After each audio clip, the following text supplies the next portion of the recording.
the power and the dominance of Europe was always going to end because of their own inability to get along with each other, their own tendency to compete and to be rivals of one another and to hate each other and to be at each other's throats, as they have been throughout all of history. The colonial empires of Britain, France, Portugal, whatever, the Dutch, those would have been dismantled sooner if America hadn't been involved in World War One and World War Two. But either way, they can't maintain it because they're continuously at each other's throats. Europe. The Europeans are continuously at each other's throats. And so after World War II, they were all weakened to the point they couldn't maintain their empires. And that's the reason why all of these countries got their so-called independence and colonialism became neocolonialism. Because they couldn't maintain the direct control. And America took over all of these empires, took over all of these colonies, all these colonial empires. America took that over. And one of the means by which they did it was the United Nations. By declaring the United Nations to be an anti-colonialist and a decolonizing force in the world, because we want to liberate all of you people from them so that you'll be ours now. But yeah, Western domination has always been an anomaly in history. And now it's reverting back to what it was. They're going to be at each other's throats. And America is now not preventing that. They prevented it after World War II for their own reasons because they believed that the only other rival to their ability to take over all of these colonial empires was the Soviet Union and the ideology of communism. That's why that's why the whole thing was the communist threat. The threat was to American domination. And the threat was that these countries would become sovereign. They recast national sovereignty of these countries and independence of these countries as being satellites of the Soviet Union. In other words, in their mind, and I don't necessarily say that they didn't believe all of that, because this is the way they think. I mean, you see it now, even like when we talk about if we expel the U.S. from the UN, then who's going to be the next global hegemon? Right. That's the way they think. Yeah, as if it's not possible. That you can actually work together. Yeah, the countries can just exist in harmony. Yeah. And mutual benefit and so on. And they think that if America goes down, then now China is going to act exactly like America, or Russia will act exactly like America, or whoever else will act. No. No one ever acted like you. Your values are not universal. Your characteristics are not universal characteristics. Yeah. Importantly, the longest empire in history was ours. Yeah. And we didn't act like you. No. So we know perfectly well that it doesn't have to be like that. Yeah. We know perfectly well that a so-called empire, having so you can say hegemonic influence or global influence or what have you, being a global superpower, doesn't automatically mean being a global bully. Doesn't have to automatically mean that. It's really a matter of spin and interpretation on your part. Because what you are doing and what you're advocating is explicitly domination. Explicitly. The domination and the control over other people's countries.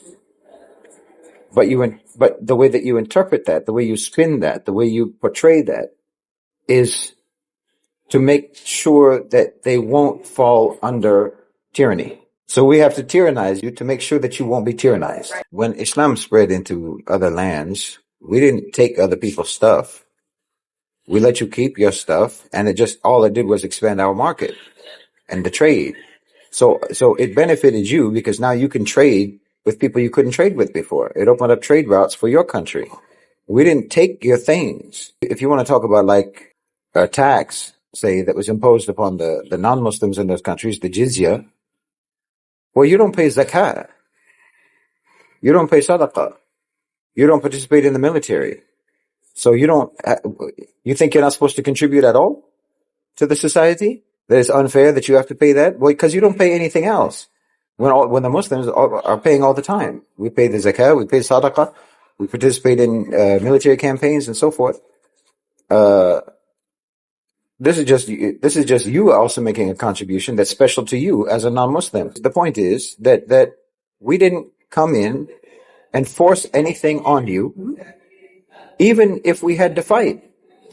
Even if we had to fight, we didn't force our belief on you. You still had the choice. You could still stay a non-Muslim, even if we fought and you lost, because you always lost. You could still stay a non-Muslim, but we would expect you to contribute in some way financially to the society, because the whole thing was run by Baitul Mal, was funded by Baitul Mal, into which Muslims were endlessly contributing. Yeah. So at least you could pay a little bit, but you can still be a Christian, you can still be a Jew, you can still be a whatever. It wasn't the rape and pillage that you people did. We were happy. Okay, even if you're not Muslim, we were happy to trade with you. We're happy to have access through good relations with you, to have access to your spices, your crops, your what have you that we didn't have, you know. And that's how civilized people behave.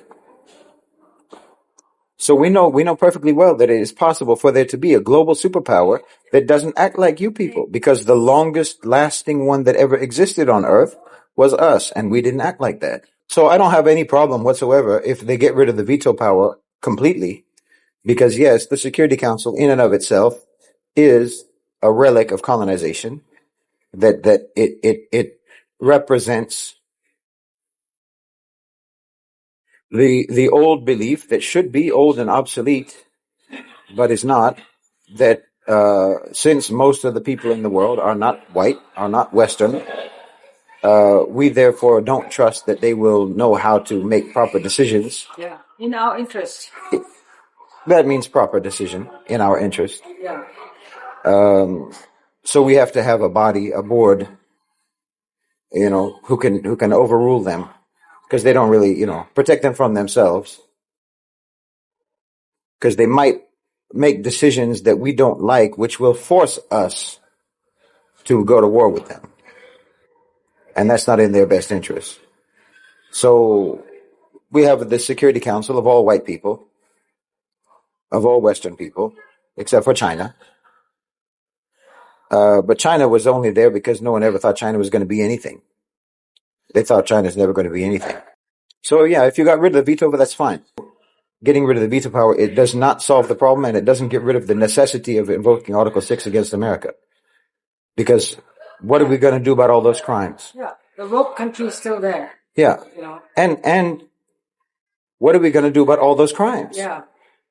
The veto, getting rid of the veto for America is not the solution. That's not justice for the 8 decades of violations that you've committed and are committing right now. There has to be justice. You have to be held to account. Getting rid of the veto is not going to solve that problem.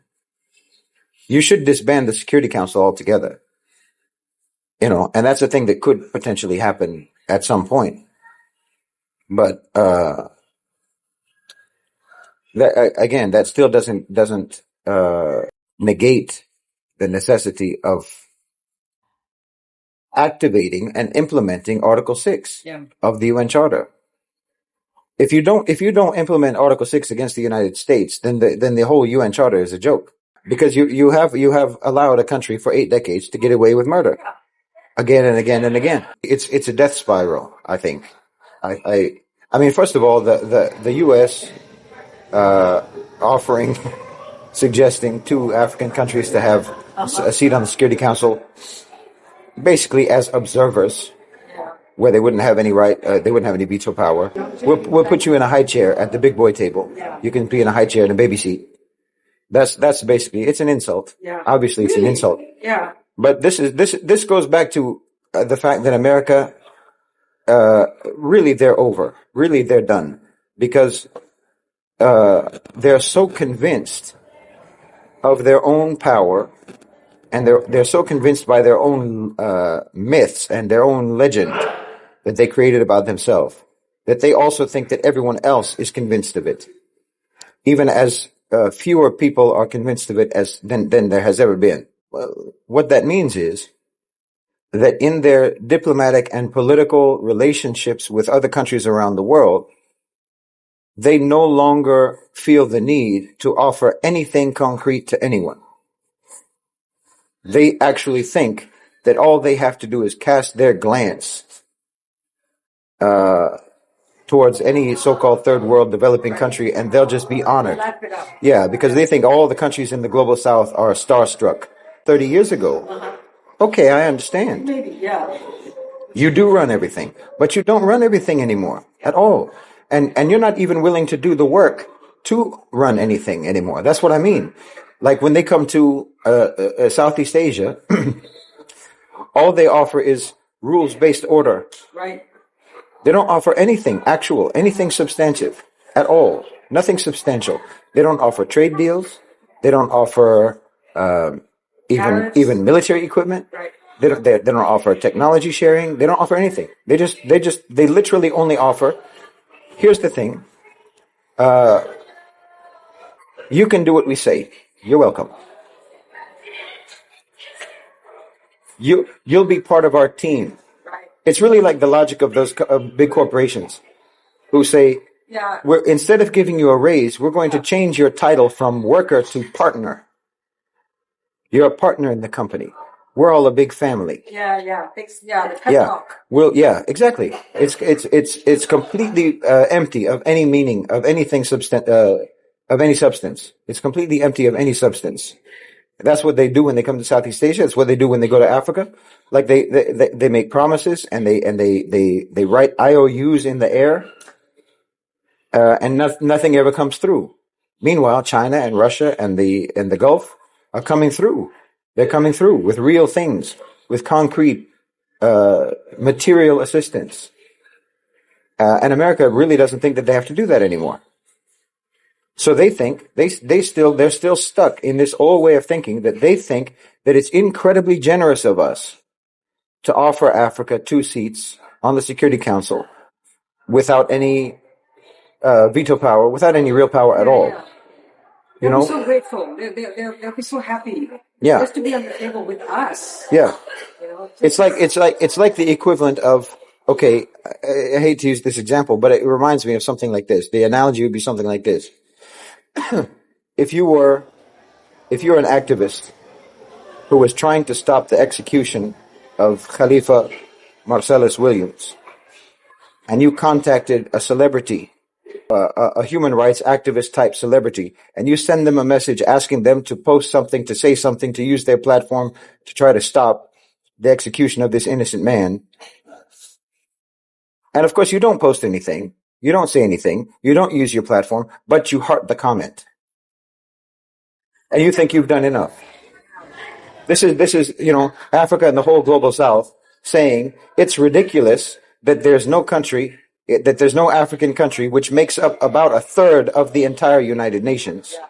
and not to mention That there's no country in Africa that makes up about a third of the United Nations, and they don't have a seat on the Security Council. That's what you're sending to the celebrity, and the celebrity hearts your comment by saying, okay, you can be on the Security Council as long as you stay completely silent and never say anything and don't have any power and accept that and just stay in the baby chair. And they think that will work. Because they're still, this is why I said deluded. You're still back in the days when you had power. But back in the days when you had power, you had people who knew what to do to give you that power. It wasn't just, I can just show this big American flag on my chest and everybody makes sajda. Yeah, like posture, and so you had some really tough leaders. You did things that you had to do. Yeah. You made the deals that you had to make. Yeah. You know? You did. And now you don't think you have to do anything at all. Yeah. You just think just being American is enough. Yeah. And it is so not. But also part of it is that you can't do those things anymore. The things that you need to be able to do in order to back up all of your ego. You don't even have the ability to do it anymore. And now all of the ones who used to give you that power, they're going home with someone else after the dance. Because they know, like I've talked about so many times, the future is in the global south. And anyone who cares about their money, which are the people who control politics in the United States, are all people who care about their money. So they've had to make a decision. They've had to make a choice. Either I can care about my money or I can care about America. Well, what do you think they're going to choose? They've chosen their money. Yeah. And increasingly, it started back in the day with Al Jazeera, with them trying to ban Al Jazeera, and then they banned RT, and now they're banning African Stream. And then of course, obviously there was the whole thing during COVID of controlling what you can and cannot say. Right, yeah. And that if there's anything that is outside of the official American government narrative, it's disinformation and propaganda, and probably Russian. It's probably coming from the Kremlin. It's coming from the devil. Yeah. So we have to protect everyone from the freedom of information. Right. We have to protect them from that. Yeah. So this is just another sign of how America sees their own people, the same way that the West has seen the countries that they colonized. It's the same. We can't trust you to make decisions. Yeah. At the end of the day, we have to decide. You can't be trusted with freedom. You can't be trusted to make decisions. And of course, we know very well that you can't be trusted to make decisions because we've worked very hard to make sure that you're dumb as a bag of hammers. So we already know that you can't really make proper decisions because we've ensured that you're stupid, that you have no critical thinking skills, no discernment whatsoever. But so, like, why are you this freedom-loving country banning all of these alternative news platforms? Why? It's so funny. Okay. You can say it's Russian. You can say African Stream is Russian. Okay, noted. Yeah. I'll remember that whenever I watch it. Exactly. Why don't you ban BBC for being British media? British state government controlled media. Okay, noted. I mean, this is what I've said. The only reason that they came up with these types of rules, or the only reason that they articulate these rules, is so that they can apply them to other people. Okay, I'm sorry. It's over now. Just like we were talking about with Patrice Lumumba. You murdered him, dissolved him in acid, and then when Congo accuses you of that, then you demand evidentiary standards and due process and all of this. Yeah, now this matters to you. Meanwhile, you can commit extrajudicial killings and assassinations and executions left, right, and center. But when it comes to being called out on it, now we care very much about due process. Right. You only invoke these rules for other people only, ever. It's like literally a case of I'm strangling you, actively strangling you right now, and you say stop strangling me, and I say it's your word against mine. It's absolute contempt for the truth. They have absolute contempt for the truth. They have contempt for all of the so-called values and principles and laws and rules that they invoke. They have contempt for them. Absolute contempt for them. It's all for the purposes of gaslighting. Really, it's all for the purposes of gaslighting. Like really, it's like subhanAllah. You can't have I know it's an old topic, but you cannot have a normal interaction with these people at all. They are so alienated from reality and from the truth. They're so alienated from it. They're absolute strangers between them and the truth. They're absolute strangers. They're completely unacquainted with anyone who's serious about anything. You know? They can't have a normal conversation. They can't have a normal dispute. Mm-hmm. You know? Yeah.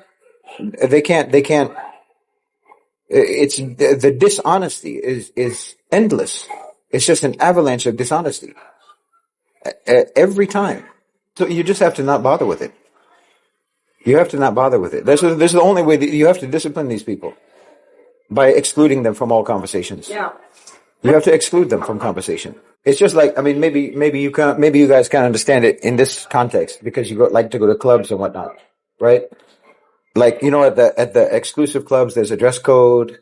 There's what they call the velvet rope, you know, that you have to get beyond the velvet rope. Okay. Well, to have actual serious adult, mature, intelligent, intellectual conversation, you have to qualify to get past that velvet rope. Yeah. And just like at a club, you come up and you just sort of present yourself to the bouncer, to the doorman, and if they have a certain dress code and you show up in flip flops and you know, and your underwear on the outside of your pants. Okay, no, you don't get to come in because this is how you come across. Actually, this intellectually, this is the equivalent of how you come across. Someone who's wearing their underwear on the outside of their clothes. You know. Yeah, I get to have my opinion. Yeah. No. Okay, you can, but not inside, not indoors. You have to go out into the wilderness somewhere. Yeah, where underwear worn outside of your clothes is unacceptable. Yeah. It's not normal. Yeah, go to what do you call Skid Row? Go to Skid Row where everybody's crackheads, where everybody's on drugs, where everybody's out of their minds crazy. Where you're normal, but you're abnormal among intelligent human beings who want to have serious conversations. You don't fit at all, and no one needs to slow down the class for you. No one needs to bring the conversation down to your level. And let you derail any conversation with your disingenuous, dishonest talking points that you don't even yourself understand. You just learned how to repeat them. Yeah. No one needs to do that. There's nothing that you can say that isn't, what do you call it? Duplicated or derivative. Yeah. There's nothing that you say that you thought of. There's not a single word that you are saying that originated in your mind. It was put in your mind. And you just mechanically repeat. And you mechanically repeat and expect to be respected. Yeah. You expect to be respected. Yeah. As if you said something that was a thought. Yeah. What you said isn't a thought at all. Yeah. And why not exclude them, Yani? Because you want to, like I said, you banned African Stream, you banned RT, you banned Al Jazeera, you ban all of these others. Okay, you are imposing upon your own population the exclusion of other views. So how can you and I have a conversation? Yeah. When I already know that all of your sources of information are American propaganda. So how can I have a conversation with you? So I will make the decision to exclude you from our conversation. Yeah. Because already I know you don't have all the books necessary for this class. Yeah. You didn't even get the books necessary for this class. We have what do they call it? Like on the syllabus. Yeah. When you take a class, it tells you the texts that are required, the textbooks that are required for this class. And instead of getting any of those, you brought a comic book. And you think that you're going to participate in the class discussion. No, I'm sorry. Yeah. You're not qualified.